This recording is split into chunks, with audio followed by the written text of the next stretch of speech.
أعوذ بالله من الشيطان الرجيم. بسم الله الرحمن الرحيم. واعلموا أنما غنمتم من شيء فأن لله خمسه وللرسول ولذي القربى واليتامى والمساكين وابن السبيل إن كنتم آمنتم بالله وما أنزلنا على عبدنا يوم الفرقان يوم التقى الجمعان والله على كل شيء قدير. إذ أنتم بالعدوة الدنيا وهم بالعدوة القصوى والركب أسفل منكم ولو تواعدتم لاختلفتم في الميعاد ولكن ليقضي الله أمرا كان مفعولا ليهلك من هلك عن بينة ويحيى من حي عن بينة وإن الله لسميع عليم. إذ يريكهم الله في منامك قليلا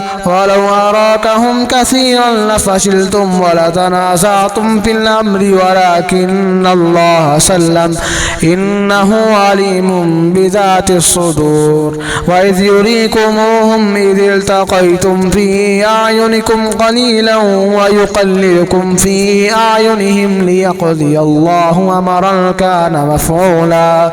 وإلى الله ترجع الأمور. يا أيها الذين آمنوا إذا لقيتم فئة فاثبتوا واذكروا الله كثيرا لعلكم تفلحون. وأطيعوا الله ورسوله ولا تنازعوا فتفشلوا وتذهب ريحكم واصبروا إن الله مع الصابرين. ولا تكونوا كالذين خرجوا من ديارهم بطرا ورئاء الناس ويصدون عن سبيل الله والله بما يعملون محيط. وإذ زين لهم الشيطان أعمالهم وقال لا غالب لكم اليوم من الناس وإني جار لكم فلما تراءت الفئتان نكص على عقبيه وقال إني بريء منكم إني أرى ما لا ترون إني أخاف الله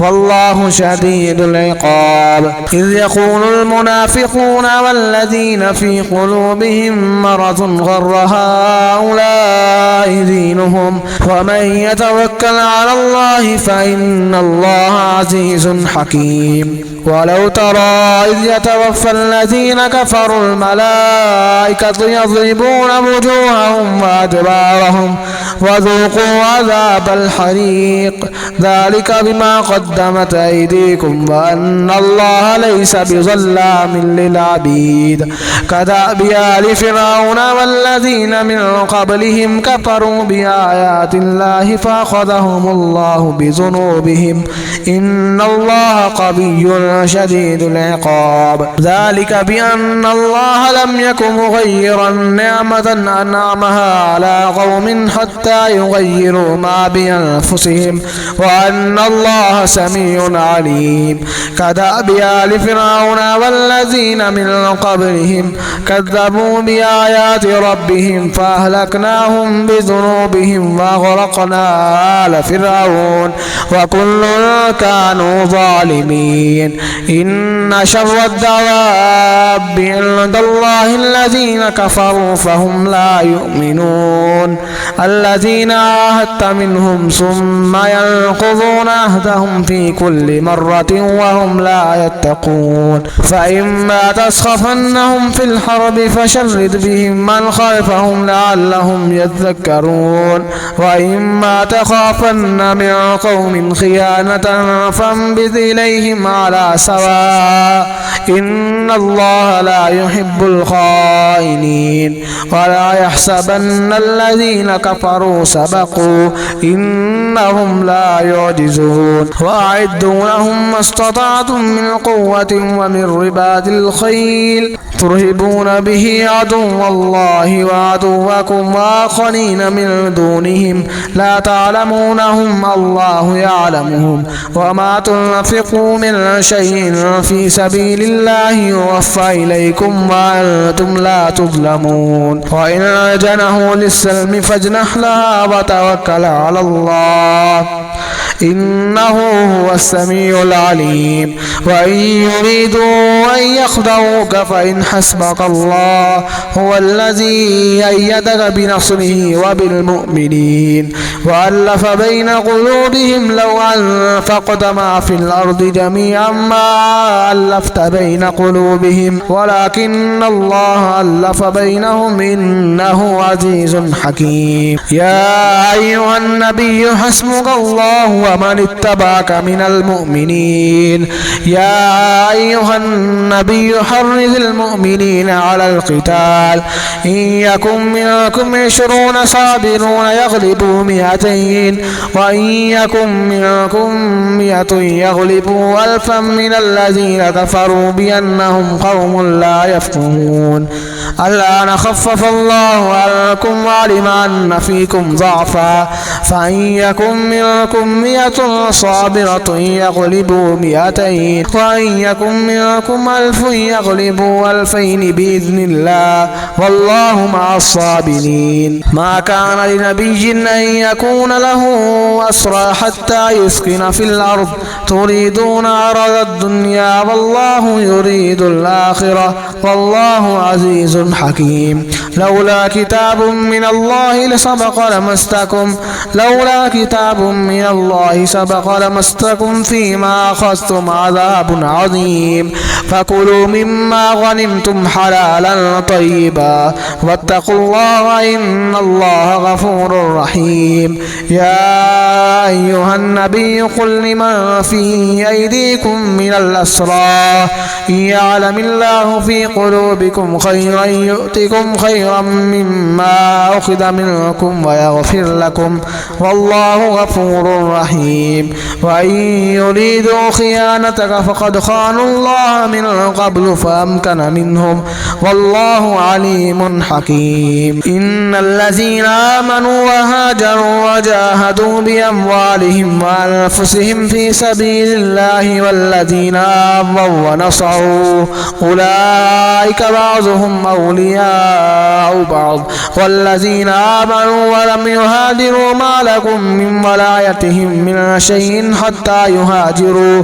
وإن استنصروكم في الدين فعليكم النصر إلا على قوم بينكم وبينهم ميثاق والله بما تعملون بصير والذين كفروا بعضهم أولياء بعض إلا تفعلوه تكن فتنة في الأرض وفساد كبير والذين آمنوا وهاجروا وجاهدوا في سبيل الله والذين آووا ونصروا أولئك هم المؤمنون حقا لهم مغفرة ورزق كريم والذين آمنوا من بعد وهاجروا وجاهدوا معكم فأولئك منكم وأولو الأرحام بعضهم أولى ببعض في كتاب الله إن الله بكل شيء عليم أعوذ بالله من الشيطان الرجيم براءة من الله ورسوله إلى الذين عاهدتم من المشركين فسيحوا في الأرض 4 أشهر واعلموا أنكم غير معجز الله وأن الله مخزي الكافرين وأذان من الله ورسوله إلى الناس يوم الحج الأكبر أن الله بريء من المشركين ورسوله فإن تبتم فهو خير لكم وإن توليتم فاعلموا أنكم غير معجز الله وبشر الذين كفروا بعذاب أليم إلا الذين عاهدتم من المشركين ثم لم ينقصوكم شيئا ولم يظاهروا عليكم أحدا فأتموا إليهم عهدهم إلى مدتهم إن الله يحب المتقين فإذا انسلخ الأشهر الحرم فاقتلوا المشركين حيث وجدتموهم وخذوهم واحصروهم واقعدوا لهم كل مرصد فإن تابوا وأقاموا الصلاة وآتوا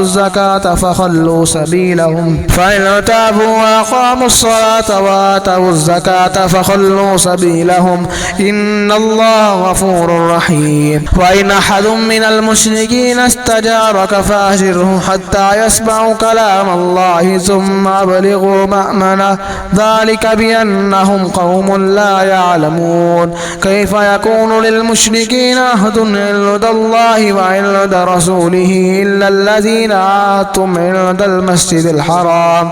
فما استقاموا لكم فاستقيموا لهم إن الله يحب المتقين كيف وإن يظهروا عليكم لا يرقبوا فيكم إلا ولا ذمة يرضونكم بأفواههم وتأبى قلوبهم وأكثرهم فاسقون اشتروا بآيات الله ثمنا قليلا فصدوا عن سبيله إنهم ساء ما كانوا يعملون لا يرقبون في مؤمن إلا ولا ذمة وأولئك هم المعتدون فإن تابوا وأقاموا الصلاة وآتوا الزكاة فإخوانكم في الدين ونفصل الآيات لقوم يعلمون وإن نكثوا أيمانهم من بعد عهدهم وطعنوا في دينكم فقاتلوا أئمة الكفر إنهم لا إيمان لهم لعلهم ينتهون ألا تقاتلون قوما نكثوا أيمانهم وهموا بإخراج الرسول وهم بدأوكم أول مرة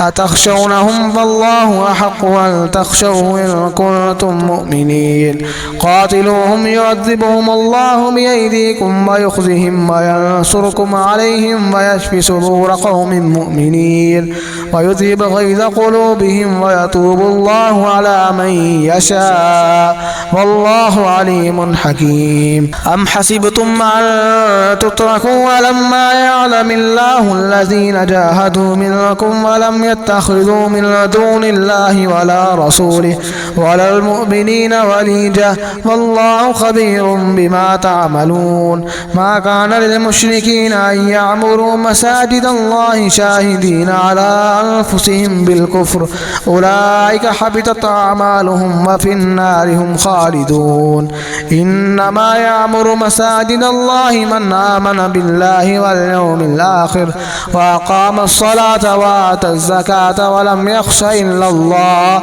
فعسى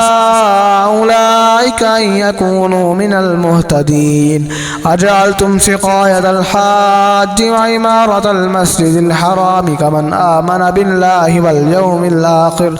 وجاهد في سبيل الله لا يستوون عند الله والله لا يهدي القوم الظالمين الذين آمنوا وهاجروا وجاهدوا في سبيل الله بأموالهم وأنفسهم أعظم درجة عند الله وأولئك هم الفائزون يبشرهم ربهم برحمة منه ورضوان وجنات لهم فيها نعيم مقيم خالدين فيها أبدا إن الله عنده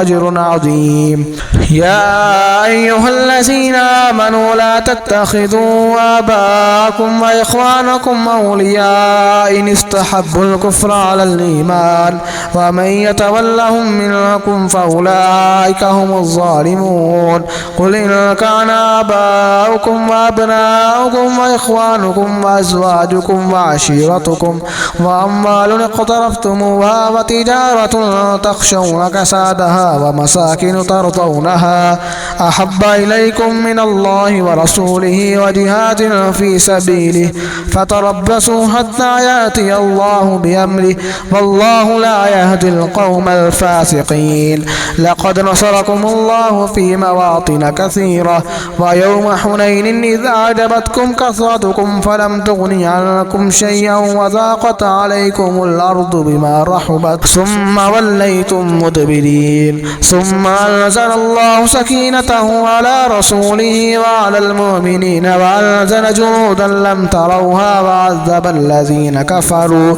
وذلك جزاء الكافرين ثم يتوب الله من بعد ذلك على من يشاء والله غفور رحيم يا أيها الذين آمنوا إنما المشركون نجس فلا يقربوا المسجد الحرام بعد عامهم هذا وإن وإن خفتم عيلة فسوف يغنيكم الله من فضله إن شاء إن الله عليم حكيم قاتلوا الذين لا يؤمنون بالله ولا باليوم الآخر ولا يحرمون ما حرم الله ورسوله ولا يدينون دين الحق من الذين أوتوا الكتاب حتى يعطوا الجزية عن يد وهم صاغرون وقالت اليهود عزير ابن الله وقالت النصارى المسيح ابن الله ذلك قولهم بأفواههم يضاهئون قول الذين كفروا من قبل قاتلهم الله أنى يؤفكون اتخذوا أحبارهم ورهبانهم أربابا من دون الله والمسيح ابن مريم وما أمروا إلا ليعبدوا إلها واحدا لا إله إلا هو سبحانه عما يشركون يريدون أن يطفئوا نور الله بأفواههم ويأبى الله إلا أن يتم نوره ولو كره الكافرون هو الذي أرسل رسوله بالهدى ودين الحق ليظهره على الدين كله ولو كره المشركون يا أيها الذين آمنوا إن كثيرا من الأحبار والرهبان ليأكلون أموال الناس بالباطل ويصدون عن سبيل الله والذين يكنزون الذهب والفضة ولا ينفقونها في سبيل الله فبشرهم بعذاب أليم يوم يحمى عليها في نار جهنم فتكوى بها جباههم وجنوبهم وظهورهم هذا ما كنزتم لأنفسكم فذوقوا ما كنتم تكنزون إن عدة الشهور عند الله 12 شهرا في كتاب الله يوم خلق السماوات والأرض منها 4 حرم ذلك الدين القيم فلا تظلموا فيهن أنفسكم وقاتلوا المشركين كافة كما يقاتلونكم كافة واعلموا أن الله مع المتقين إنما النسيء زيادة في الكفر يضل به الذين كفروا يحلونه عاما ويحرمونه عاما ليواطئوا عدة ما حرم الله فيحلوا ما حرم الله زين لهم سوء أعمالهم والله لا يهدي القوم الكافرين يا أيها الذين آمنوا ما لكم إذا قيل لكم انفروا في سبيل الله اثاقلتم إلى الأرض أرضيتم بالحياة الدنيا من الآخرة فما متاع الحياة الدنيا في الآخرة إلا قليل إلا تنفروا يعذبكم عذابا أليما ويستبدل قوما غيركم ولا تضره شيئا والله على كل شيء قدير إلا تنصروه فقد نصره الله إذ أخرجه الذين كفروا ثاني اثنين إذ هما في الغار إذ يقول لصاحبه لا تحزن إن الله معنا فأنزل الله سكينته عليه وأيده بجنود لم تروها وجعل كلمة الذين كفروا السفلى وكلمة الله هي العليا والله عزيز حكيم انفروا خفافا وثقالا وجاهدوا بأموالكم وأنفسكم في سبيل الله ذلكم خير لكم إن كنتم تعلمون لو كان عرضا قريبا وسفرا قاصدا لاتبعوك ولكن بعدت عليهم الشق وسيحلفون بالله لو استطعنا لخرجنا معكم يهلكون أنفسهم والله يعلم إنهم لكاذبون عفى الله عن كلمات لهم حتى يتبين لك الذين صدقوا وتعلم الكاذبين لا يستأذنك الذين يؤمنون بالله واليوم الآخر أن يجاهدوا بأموالهم وأنفسهم والله عليم بالمتقين إنما يستأذنك الذين لا يؤمنون بالله واليوم الآخر وارتابت قلوبهم فهم في ريبهم يترددون ولو أرادوا الخروج لأعدوا له عدة ولكن كره الله بعاثهم فثبتهم وقيل اقعدوا مع القاعدين لو خرجوا فيكم ما زادوكم إلا خبالا ولأوضعوا خلالكم يبغونكم الفتنة وفيكم سماعون لهم والله عليم بالظالمين لقد ابتغوا الفتنة من قبل وقلبوا لك الأمور حتى جاء الحق وظهر أمر الله وهم كارهون ومنهم من يقول ائذن لي ولا تفتني ألا في الفتنة سقطوا وإن جهنم لمحيطة بالكافرين إن تصبك حسنة تسؤهم وإن تصبك مصيبة يقولوا قد أخذنا أمرنا من قبل ويتولوا وهم فرحون قل لن يصيبنا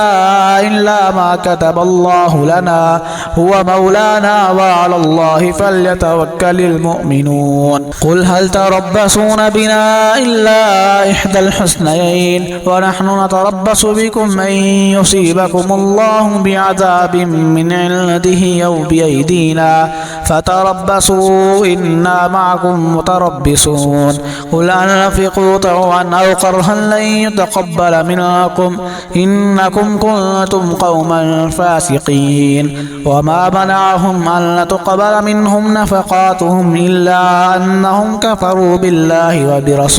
وبرسوله ولا يأتون الصلاة إلا وهم كسالى ولا ينفقون إلا وهم كارهون فلا تعجبك أموالهم ولا أولادهم إنما يريد الله ليعذبهم بها في الحياة الدنيا وتزهق أنفسهم وهم كافرون ويحلفون بالله إنهم لمنكم وما هم منكم ولكنهم قوم يفرقون لو يجدون ملجا أو مغارات أو مدخلا لولوا إليه وهم يجمحون ومنهم من يلمزك في الصدقات فإن أعطوا منها رضوا وإن لم يعطوا منها إذا هم يسخطون ولو أنهم رضوا ما آتاهم الله ورسوله وقالوا حسبنا الله سيؤتينا الله من فضله ورسوله إنا إلى الله راغبون إنما الصدقات للفقراء والمساكين والعاملين عليها والمؤلفة قلوبهم وفي الرقاب والغارمين وفي سبيل الله وابن السبيل فريضة من الله والله عليم حكيم ومنهم الذين يؤذون النبي ويقولون هو أذن قل أذن خير لكم يؤمن بالله ويؤمن للمؤمنين ورحمة للذين آمنوا منكم والذين يؤذون رسول الله لهم عذاب أليم يحلفون بالله لكم ليرضوكم والله ورسوله أحق أن يرضوه إن كانوا مؤمنين ألم يعلموا أنه من يحادد الله ورسوله فأن له نار جهنم خالدا فيها ذلك الخزي العظيم يحذر المنافقون أن تنزل عليهم سورة تنبئهم بما في قلوبهم قل استهزئوا إن الله مخرج ما تحذرون ولئن سألتهم ليقولون إنما كنا نخوض ونلعب قل بالله وآياته ورسوله كنتم تستهزئون لا تعتذروا قد كفرتم بعد إيمانكم إن نعفو عن طائفة منكم نعذب طائفة بأنهم كانوا مجرمين المنافقون والمنافقات بعضهم من بعض يأمرون بالمنكر وينهون عن المعروف ويقبضون أيديهم نسوا الله فنسيهم إن المنافقين هم الفاسقون وعد الله المنافقين والمنافقات والكفار نار جهنم خالدين فيها هي حسبهم ولعنهم الله ولهم عذاب مقيم الذين من قبلكم كانوا أشد منكم قوة وأكثر أموالا وأولادا فاستمتعوا بخلاقهم فاستمتعتم بخلاقكم كما استمتع الذين من قبلكم بخلاقهم وخذتم كالذي خاضوا أولئك حبطت أعمالهم في الدنيا والآخرة وأولئك هم الخاسرون ألم يأتهم نبأ الذين من قبلهم قوم نوح وعاد وثمود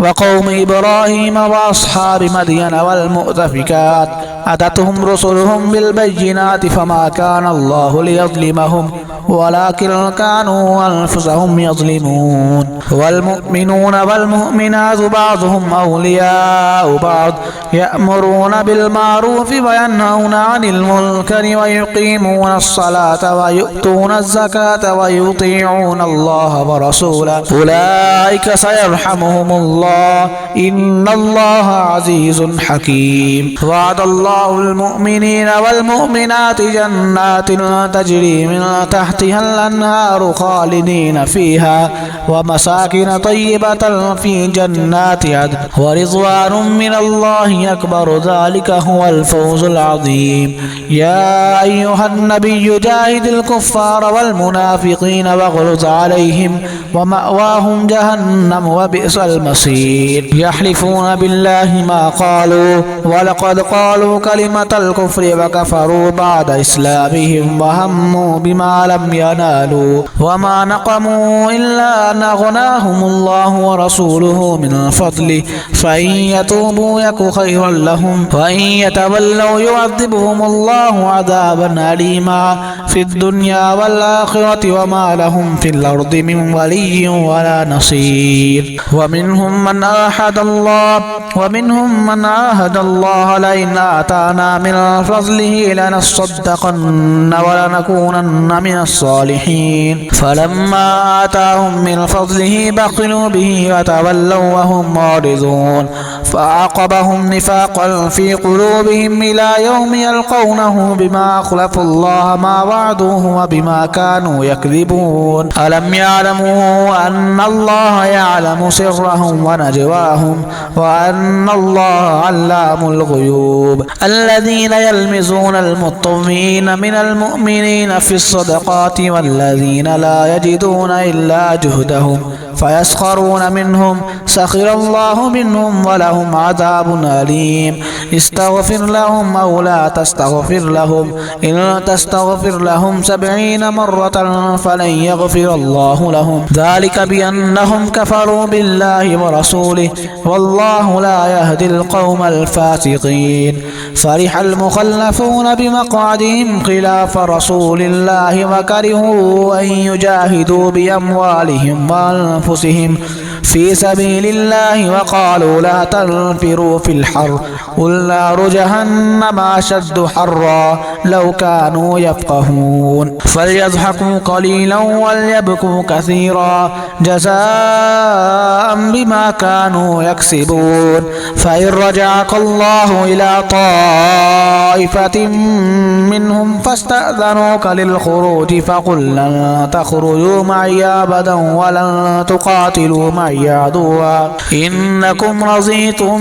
بالقعود أول مرة فاقعدوا مع الخالفين ولا تصل على أحد منهم مات أبدا ولا تقم على قبره إنهم كفروا بالله ورسوله وماتوا وهم فاسقون ولا تعجبك أموالهم ولا أولادهم إنما يريد الله أن يعذبهم بها في الدنيا وتزهق أنفسهم وهم كافرون